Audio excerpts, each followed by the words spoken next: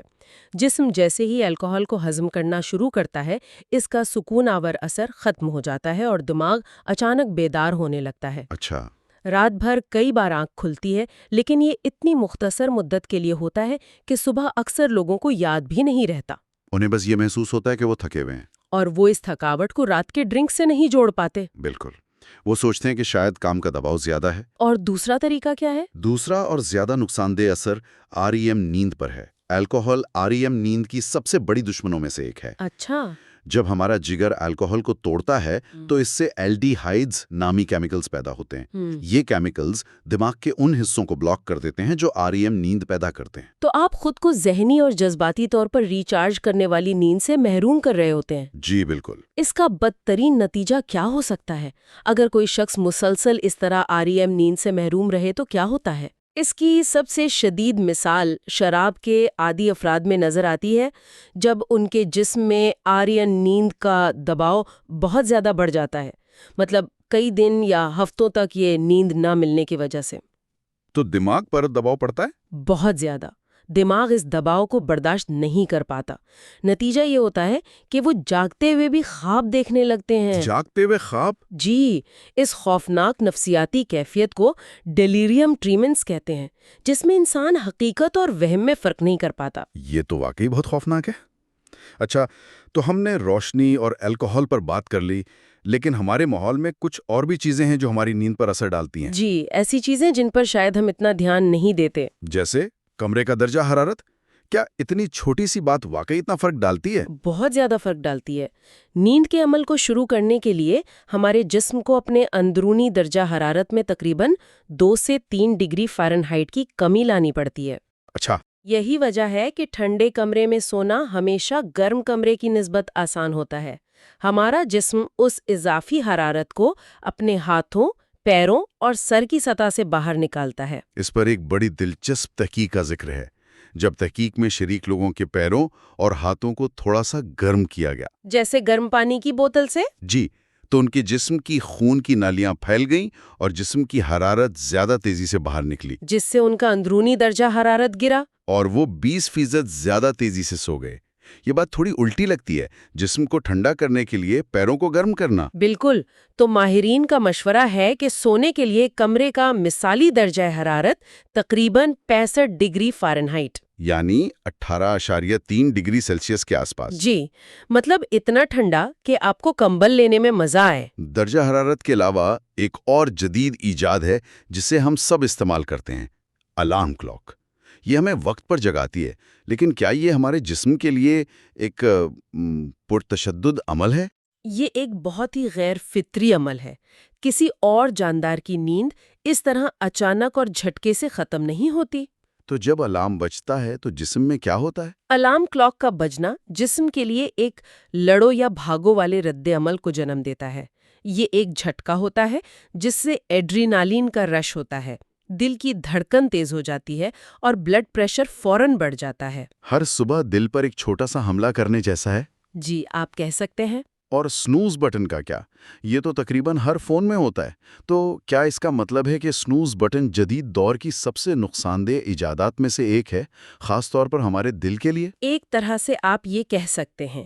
Snooze button دبانے کا مطلب ہے کہ آپ ہر 9 منٹ بعد اپنے دل اور اعصابی نظام پر وہی حملہ بار بار کر رہے ہیں۔ بار بار؟ جی، یہ قدرتی طور پر جاگنے کے عمل کو مکمل طور پر تباہ کر دیتا ہے۔ اس سے ایک اور مسئلہ پیدا ہوتا ہے جسے سلیپ انرشیا کہتے ہیں۔ یہ کیا ہوتا ہے؟ وہ شدید غنودگی اور ذہنی دھند جو جاگنے کے بعد گھنٹوں تک رہتی ہے۔ سنوز بٹن اس کیفیت کو اور بھی بدتر بنا دیتا ہے۔ یہ تو ایسا ہے جیسے آپ ہر صبح اپنی گاڑی کے ٹھنڈے انجن کو پوری رفتار سے بار بار سٹارٹ کر رہے ہوں۔ کبھی نہ کبھی تو اس کا کوئی حصہ جواب دے ہی جائے گا۔ بہت اچھی مثال ہے۔ اچھا، جب یہ تمام مسائل روشنی، درجہ حرارت، عادات مل کر بے خوابی کی شکل اختیار کر لیتے ہیں تو لوگ نیند کی گولیوں کا رخ کرتے ہیں۔ جی، جو کہ ایک عام رد عمل ہے۔ یہ ڈاکٹر لکھ کر دیتے ہیں تو یہ تو ایک محفوظ اور سائنسی حل ہونا چاہیے، ہے نا؟ بدقسمتی سے یہاں بھی معاملہ اتنا سیدھا نہیں. زیادہ تر نیند کی گولیاں جیسے ایمبین بھی الکوہول کی طرح سکون آور ہی ہیں. مطلب یہ بھی قدرتی نیند نہیں لاتی؟ نہیں، بالکل نہیں. وہ دماغ کے ان حصوں کو بند کر دیتی ہیں جو ہمیں جگائے رکھتے ہیں. اس سے جو نیند آتی ہے اس میں گہری NREM نیند کی وہ خصوصیات نہیں ہوتی جو یادداشت کو مضبوط کرنے اور جسم کو ٹھیک کرنے کے لیے ضروری ہیں. تو کیا یہ گولیاں کام بھی کرتی ہیں؟ ہمارے ذرائع تو ان کی افادیت پر بھی سوال اٹھاتے ہیں. جی، 65 سے زیادہ مطالعات کے ایک بڑے جائزے سے یہ بات سامنے آئی کہ ان گولیوں کا اصل فائدہ پلیسیبو یعنی ایک نقلی گولی سے کچھ زیادہ نہیں تھا. مطلب لوگوں کو صرف لگتا ہے کہ انہیں بہتر نیند آئی. جی، جب لیب میں ان کی دماغی لہروں کا جائزہ لیا گیا تو ان کی نیند کے معیار میں کوئی خاص بہتری نظر نہیں آئی. لیکن اصل تشویش کی بات تو ان کے خطرات ہیں. ڈاکٹر ڈینیل کروپکے کی تحقیق کے نتائج تو واقعی چونکا دینے والے ہیں. بالکل، ان کی تحقیق نے نیند کی گولیوں کے استعمال اور موت اور کینسر کے خطرے کے درمیان ایک بہت مضبوط تعلق دکھایا. کتنا مضبوط تعلق؟ انہوں نے پایا کہ جو لوگ سال میں صرف 18 گولیاں یعنی 2 ہفتے میں ایک گولی لیتے تھے ان میں بھی موت کا خطرہ گولی نہ لینے والوں کے مقابلے میں 3.5 گنا زیادہ تھا. 3.5 گنا صرف 18 گولیوں سے؟ اور جو لوگ زیادہ استعمال کرتے تھے ان کا کیا؟ جو لوگ زیادہ استعمال کرتے تھے ان میں یہ خطرہ 5 گنا سے بھی زیادہ تھا. 5 گنا؟ اس کے علاوہ کئی طرح کے کینسر کا خطرہ بھی 30 سے 40% تک بڑھ گیا. یہ تو بہت ہی خوفناک اعداد و شمار ہیں. جی، اگرچہ یہ تحقیق یہ ثابت نہیں کرتی کہ گولیاں براہ راست موت کی وجہ بنتی ہیں، لیکن یہ تعلق اتنا مضبوط ہے کہ اسے نظر انداز کرنا ناممکن ہے. یہ سب سن کر تو کافی مایوسی ہوتی ہے. اگر گولیاں بھی حل نہیں ہیں تو پھر بے خوابی کے شکار لوگوں کے لیے کیا امید ہے؟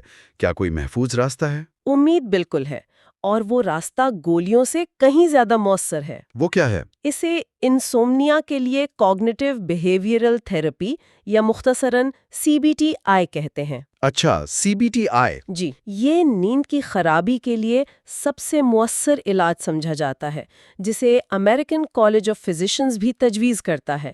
یہ بری عادتوں کو توڑنے اور نیند سے جڑی پریشانی اور منفی سوچ کو کم کرنے پر کام کرتی ہے. تو اس میں ہوتا کیا ہے؟ کیا یہ کوئی پیچیدہ نفسیاتی علاج ہے؟ بالکل نہیں، اس کے اصول بہت سادہ اور عملی ہیں. مثال کے طور پر ایک اصول یہ ہے کہ سونے اور جاگنے کا وقت ہر روز ایک ہی رکھا جائے، چاہے چھٹی کا دن ہی کیوں نہ ہو. جی، چاہے چھٹی کا دن ہی کیوں نہ ہو. یہ مشکل لگتا ہے لیکن اس سے آپ کے جسم کی اندرونی گھڑی دوبارہ ٹھیک ہو جاتی ہے. اور ایک اصول یہ بھی ہے کہ اگر آپ کو بستر پر لیٹنے کے 20 منٹ بعد بھی نیند نہ آئے تو اٹھ جائیں. یہ تو الٹا نہیں لگتا؟ یہ بہت اہم اصول ہے. اس کا مقصد آپ کے دماغ میں بستر اور نیند کے درمیان تعلق کو مضبوط کرنا ہے. اچھا. اگر آپ گھنٹوں بستر پر جاگتے ہوئے کروٹیں بدلتے رہیں گے تو آپ کا دماغ بستر کو جاگنے اور پریشان ہونے کی جگہ سمجھنے لگے گا. تو پھر کیا کرنا چاہیے؟ اٹھ کر کسی مدھم روشنی والی جگہ پر کوئی پرسکون کام کریں، جیسے کوئی کتاب پڑھیں، اور جب دوبارہ نیند محسوس ہو تبھی بستر پر واپس جائیں. اور گھڑی کو کمرے سے ہٹا دینے کا مشورہ بھی اسی لیے دیا جاتا ہے تاکہ بار بار وقت دیکھ کر پریشانی نہ ہو کہ اب تو صرف 4 گھنٹے رہ گئے سونے کے لیے. بالکل، وہ پریشانی خود نیند کی دشمن ہے. CBTI کے نتائج بہت شاندار ہیں. متعدد تحقیقات سے ثابت ہوا ہے کہ یہ طویل مدت میں نیند کی گولیوں سے کہیں زیادہ مؤثر ہے. اور سب سے بڑی بات یہ ہے کہ اس کے کوئی مضر اثرات نہیں ہے. یہ آپ کو اپنی نیند پر دوبارہ کنٹرول حاصل کرنے کا اختیار دیتی ہے. تو آج کی اس گفتگو سے یہ بات بالکل صاف ہو گئی ہے کہ ہماری جدید زندگی کی کئی سہولتیں، مصنوعی روشنی سے لے کر الارم کلاک تک، اور ہمارے کچھ فوری حل جیسے الکوہول یا نیند کی گولیاں، ہماری پرسکون نیند کے سب سے بڑے دشمن ہیں. لیکن اچھی خبر یہ ہے کہ CBTI جیسی تھراپی اور صحت مند عادات اپنا کر ہم اپنی نیند واپس پا سکتے ہیں. جی، اور ایک آخری دلچسپ خیال یہ ہے کہ ہم ٹیکنالوجی کو ہمیشہ دشمن کے طور پر نہ دیکھیں. ہو سکتا ہے مستقبل میں ٹیکنالوجی ہی اس مسئلے کا بہتر حل فراہم کرے. یہ کیسے ممکن ہے؟ تصور کریں کہ ہمارے گھروں میں ایسی اسمارٹ لائٹس ہوں جو دن بھر سورج کی روشنی کی نقل کریں اور شام ہوتے ہی خود بخود مدھم اور گرم ہو جائیں. واہ، یا ایسے سمارٹ گدے ہوں جو ہمارے جسم کے درجہ حرارت کو پوری رات کنٹرول کریں تاکہ ہمیں گہری نیند آئے۔ ٹیکنالوجی نے مسئلہ پیدا کیا ہے، شاید ٹیکنالوجی ہی اسے حل بھی کرے۔ آخری حصے میں ہم نیند اور معاشرے کا مستقبل دیکھیں گے۔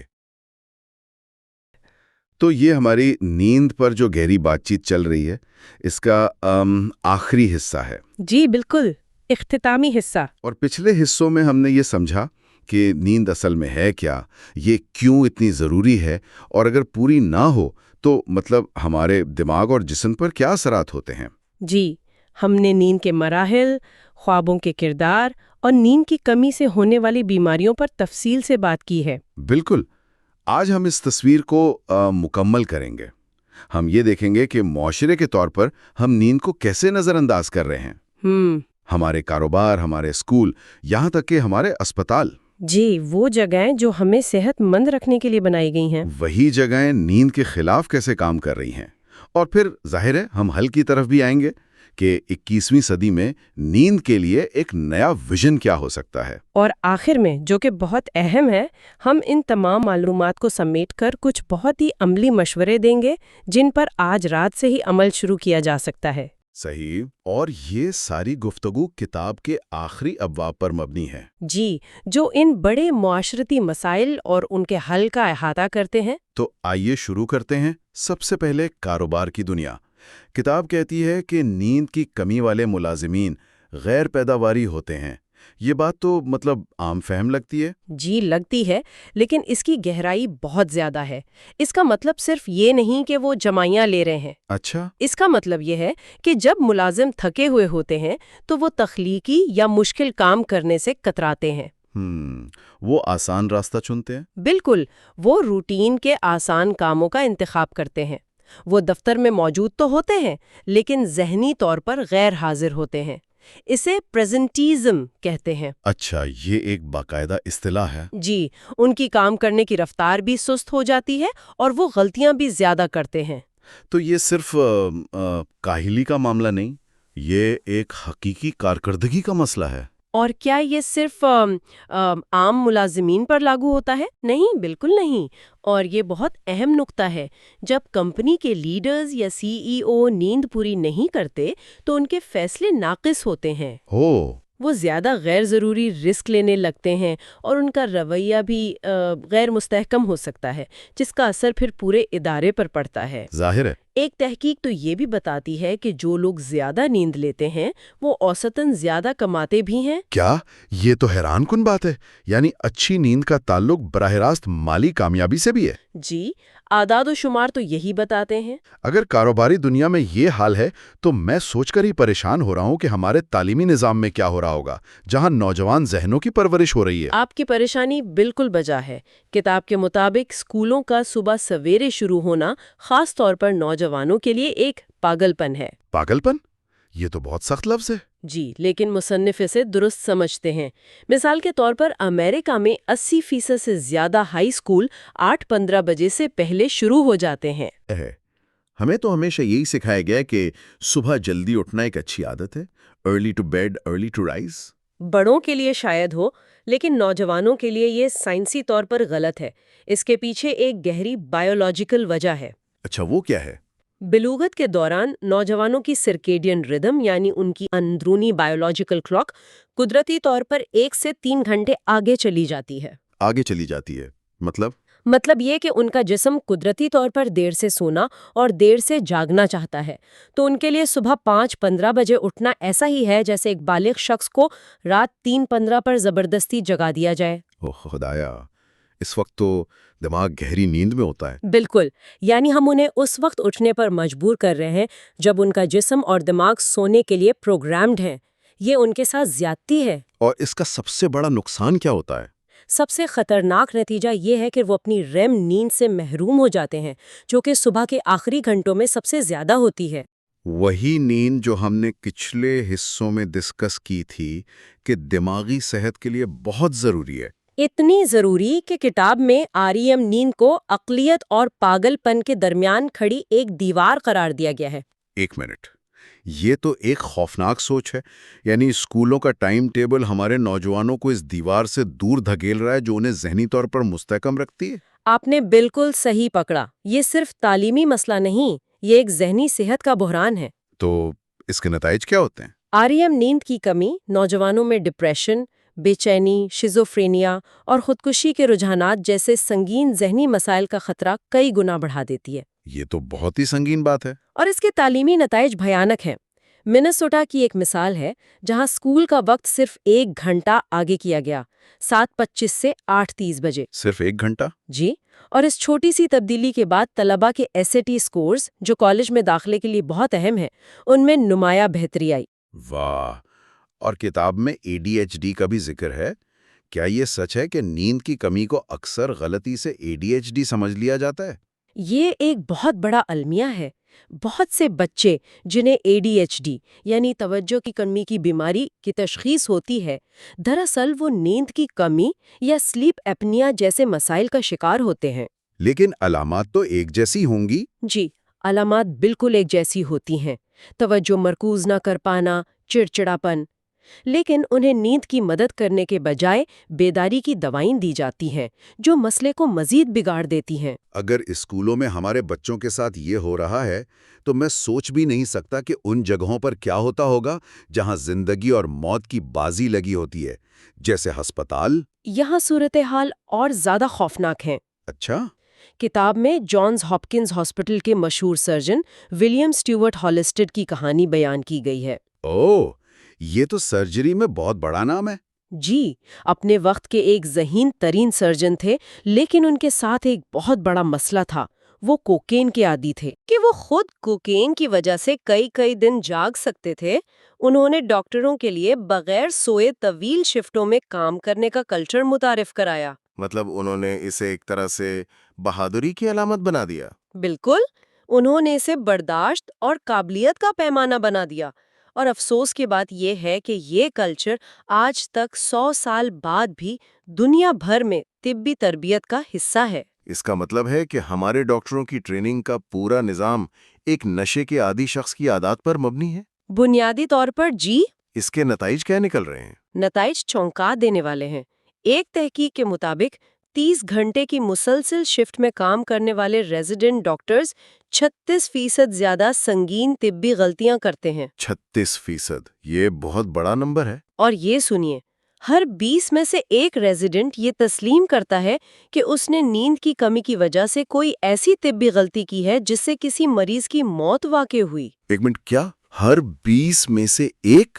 یہ تو ناقابل یقین حد تک خوفناک ہے. جی، اس کا مطلب ہے کہ کسی بھی بڑے اسپتال میں ہر مہینے ایسی اموات ہو رہی ہوں گی جن سے بچا جا سکتا تھا. اور سب سے پریشان کن بات کیا ہے اس میں؟ سب سے پریشان کن حقیقت یہ ہے کہ 22 گھنٹے تک مسلسل جاگنے والا ڈاکٹر اتنا ہی غیر فعال ہوتا ہے جتنا کہ قانونی طور پر نشے میں دھت شخص. تو ہم یہ کہہ رہے ہیں کہ ہم اپنا علاج ایک ایسے شخص سے کروا رہے ہیں جس کی ذہنی حالت ایک نشے میں دھت شخص جیسی ہے؟ بالکل. اب آپ خود سوچئے، کیا ہم چاہیں گے کہ کوئی نشے میں دھت ڈاکٹر ہمارا یا ہمارے کسی عزیز کا آپریشن کرے؟ کبھی نہیں. تو پھر ہم نیند سے محروم ڈاکٹر سے علاج کیوں قبول کرتے ہیں؟ یہ ایک بہت ہی سنگین تصویر ہے. کاروبار، تعلیم، صحت، ہر شعبہ نیند کی اہمیت کو نظر انداز کر رہا ہے. لیکن خیر، کتاب صرف مسائل ہی نہیں بتاتی، امید ہے کہ حل بھی بتاتی ہوگی. جی بالکل. کتاب مستقبل کے لیے ایک پورا روڈ میپ پیش کرتی ہے اور اس کی شروعات ٹیکنالوجی سے ہوتی ہے. ٹیکنالوجی سے؟ یہ دلچسپ ہے. جی، کتاب میں کچھ ایسے حل بتائے گئے ہیں جن کے لیے فرد کو خود کچھ نہیں کرنا پڑتا. انہیں غیر فعال حل کہا گیا ہے. یعنی ٹیکنالوجی ہمارے لیے کام کرتی ہے؟ جیسے کہ؟ پہلا حل درجہ حرارت سے متعلق ہے. ہم جانتے ہیں کہ گہری نیند کے لیے جسم کا بنیادی درجہ حرارت کم ہونا ضروری ہے. جی، ہم نے ڈسکس کیا تھا. تو ایسے اسمارٹ تھرموسٹیٹ بنائے جا سکتے ہیں جو رات کے وقت آپ کے سونے کے کمرے کا درجہ حرارت آہستہ آہستہ کم کریں اور صبح اٹھنے سے پہلے اسے قدرتی طور پر بڑھا دیں، بالکل اسی طرح جیسے قدرتی ماحول میں ہوتا ہے. تو یہ ہمارے ماحول کو قدرتی نیند کے لیے زیادہ سازگار بنانے کی کوشش ہے. اور دوسرا حل کیا ہے؟ دوسرا حل روشنی سے متعلق ہے۔ ہم ہر وقت نیلی روشنی یعنی بلو لائٹ کے خطرات کے بارے میں سنتے ہیں۔ جی، خاص طور پر اسکرین سے۔ بالکل، تو ایسے اسمارٹ LED بلب جو شام ہوتے ہی خود بخود نیلی روشنی کو کم کر کے گرم پیلی روشنی میں تبدیل ہو جائیں اور صبح کے وقت ٹھنڈی نیلی روشنی کو بڑھا دیں تاکہ میلیٹونن یعنی نیند کے ہارمون کو منظم کیا جا سکے۔ یہ تو بہت اچھا آئیڈیا ہے۔ ناسا بھی تو کچھ ایسا ہی کر رہا ہے نا؟ جی، ناسا کی مثال اس سلسلے میں بہت دلچسپ ہے۔ وہ بین الاقوامی خلائی اسٹیشن پر خلابازوں کے لیے ایسی ہی خاص لائٹس استعمال کرتے ہیں۔ کیوں؟ کیونکہ خلاباز ہر 90 منٹ میں زمین کا ایک چکر مکمل کرتے ہیں۔ ان کا دن اور رات کا تصور ختم ہو جاتا ہے۔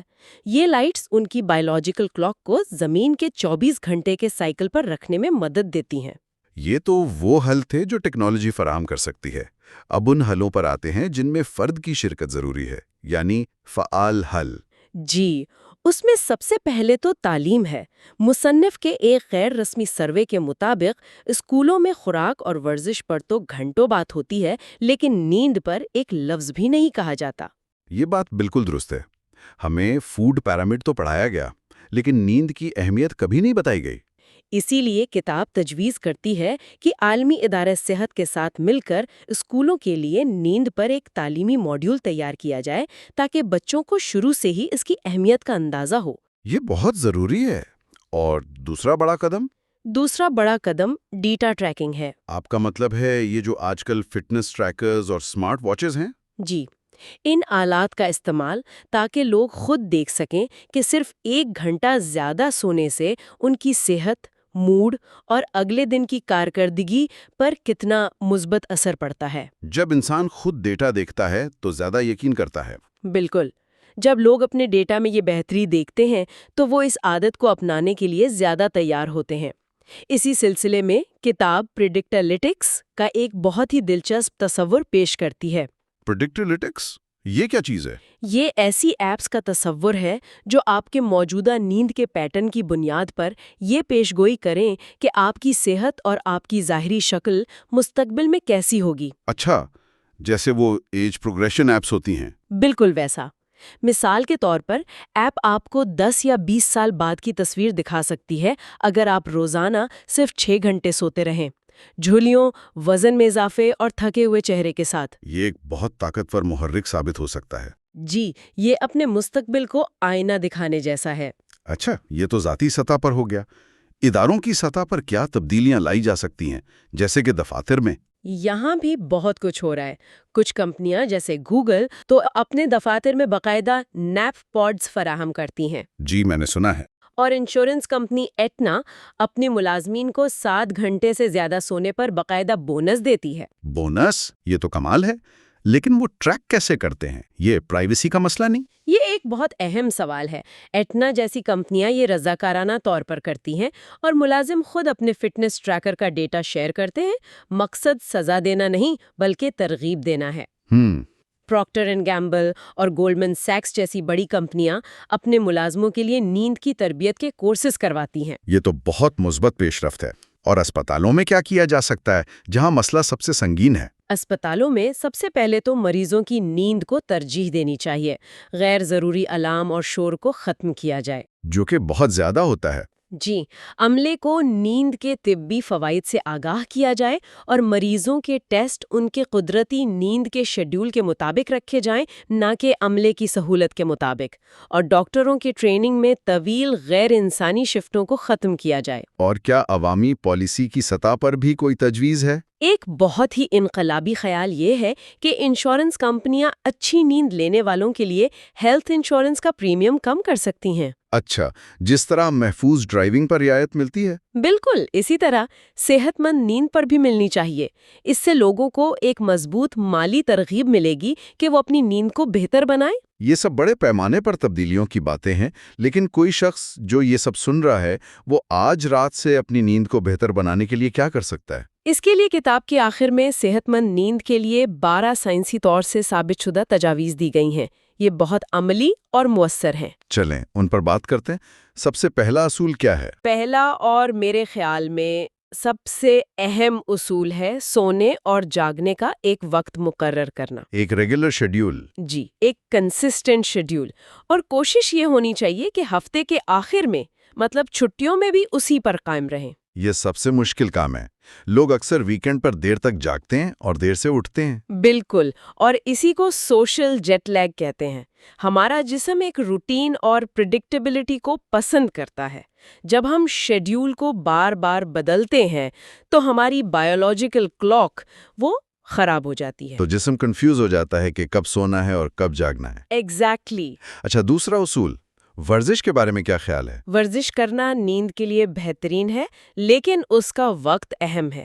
کوشش کریں کہ سونے سے کم از کم 2 سے 3 گھنٹے پہلے ورزش ختم کر دیں۔ کیوں؟ کیونکہ سونے سے فوراً پہلے شدید ورزش جسم کا درجہ حرارت بڑھا دیتی ہے اور دل کی دھڑکن تیز کر دیتی ہے، جس سے جسم جاگ جاتا ہے۔ صحیح۔ اور کھانے پینے کی چیزوں کا کیا اثر ہے، خاص طور پر کیفین؟ تیسرا اصول کیفین اور نکوٹین سے پرہیز ہے۔ یہ دونوں بہت طاقتور محرکات ہیں۔ کیفین کا اثر آپ کے جسم میں 8 گھنٹے تک رہ سکتا ہے۔ 8 گھنٹے؟ جی، اس لیے دوپہر کے بعد کافی، چائے یا کولا ڈرنکس پینے سے گریز کریں۔ چوتھا اصول الکوہل کے بارے میں ہے، اور یہ ایک بہت بڑی غلط فہمی کو دور کرتا ہے۔ ہاں، بہت سے لوگ سمجھتے ہیں کہ سونے سے پہلے ایک ڈرنک نیند لانے میں مدد کرتا ہے۔ یہ آپ کو سلاتا نہیں بلکہ بے ہوش کرتا ہے، جسے سیڈیشن کہتے ہیں۔ یہ قدرتی نیند نہیں ہے۔ اچھا، یعنی یہ نیند کا دھوکہ ہے؟ بالکل، اور یہ خاص طور پر آپ کی REM نیند کو، جو خوابوں اور ذہنی صحت کے لیے ضروری ہے، بری طرح ختم کر دیتی ہے۔ اسی لیے الکوہل پینے کے بعد آپ صبح تھکا ہوا اور ذہنی طور پر پریشان اٹھتے ہیں۔ یہ بہت اہم نکتہ ہے۔ اور رات کے کھانے کے بارے میں کیا ہدایات ہیں؟ پانچواں اصول ہے کہ رات گئے بھاری کھانا اور بہت زیادہ مشروبات پینے سے بچیں۔ اس سے بدہضمی ہو سکتی ہے اور بار بار باتھ روم جانے کی حاجت نیند میں خلل ڈالے گی۔ صحیح۔ اور چھٹا اصول ہے کہ اگر ممکن ہو تو ایسی دواؤں سے بچیں جو نیند میں خلل ڈالتی ہیں۔ اپنے ڈاکٹر سے بات کر کے متبادل تلاش کریں۔ دن میں سونے یعنی جھپکی لینے کے بارے میں کیا مشورہ ہے؟ ساتواں اصول، دوپہر 3 بجے کے بعد نہ سوئیں۔ دن میں مختصر جھپکی لینا فائدہ مند ہو سکتا ہے، لیکن اگر یہ بہت دیر سے لی جائے تو رات کی نیند کا پریشر کم ہو جاتا ہے اور سونا مشکل ہو سکتا ہے۔ اور 8واں اصول؟ 8واں اصول ہے سونے سے پہلے اپنے ذہن کو پرسکون کرنا۔ دن بھر کی پریشانیوں کو بستر پر لے کر نہ جائیں۔ سونے سے 1 گھنٹہ پہلے کوئی پرسکون سرگرمی کریں، جیسے کتاب پڑھنا، ہلکی میوزک سننا یا مراقبہ کرنا۔ یہ شاید آج کل کی دنیا میں سب سے مشکل کام ہے، لیکن سونے کے ماحول کے بارے میں کیا؟ یہاں 3 اصول ہیں۔ 9واں اصول بہت دلچسپ ہے، گرم پانی سے نہائیں۔ گرم پانی سے؟ اس سے تو جسم گرم ہو جائے گا۔ جی، لیکن نہانے کے بعد جب آپ کا جسم ٹھنڈا ہوتا ہے تو یہ دماغ کو نیند کا ایک طاقتور سگنل بھیجتا ہے۔ یہ جسم کے درجہ حرارت میں گراوٹ ہے جو نیند لانے میں مددگار ہے۔ اچھا، تو یہ گرمی نہیں بلکہ اس کے بعد آنے والی ٹھنڈک ہے جو کام کرتی ہیں۔ بالکل۔ 10واں اصول آپ کے سونے کے کمرے کے بارے میں ہے۔ اسے ٹھنڈا، تاریک اور گیجٹ سے پاک رکھیں۔ ٹھنڈا؟ کتنا ٹھنڈا؟ بہتر نیند کے لیے تقریباً 65 ڈگری فارنہائٹ یا 18.5 ڈگری سیلسیس کا درجہ حرارت بہترین سمجھا جاتا ہے، اور تمام سکرینز کی نیلی روشنی سے بچیں۔ اور 11واں اصول؟ 11واں اصول ہے کہ دن میں قدرتی سورج کی روشنی حاصل کریں، کم از کم 30 منٹ باہر گزاریں۔ یہ آپ کی سرکیڈین ردم کو منظم کرنے کے لیے بہت ضروری ہے۔ اور آخری 12واں اصول کیا ہے؟ یہ شاید ان لوگوں کے لیے ہے جنہیں بستر پر لیٹنے کے بعد نیند نہیں آتی۔ جی۔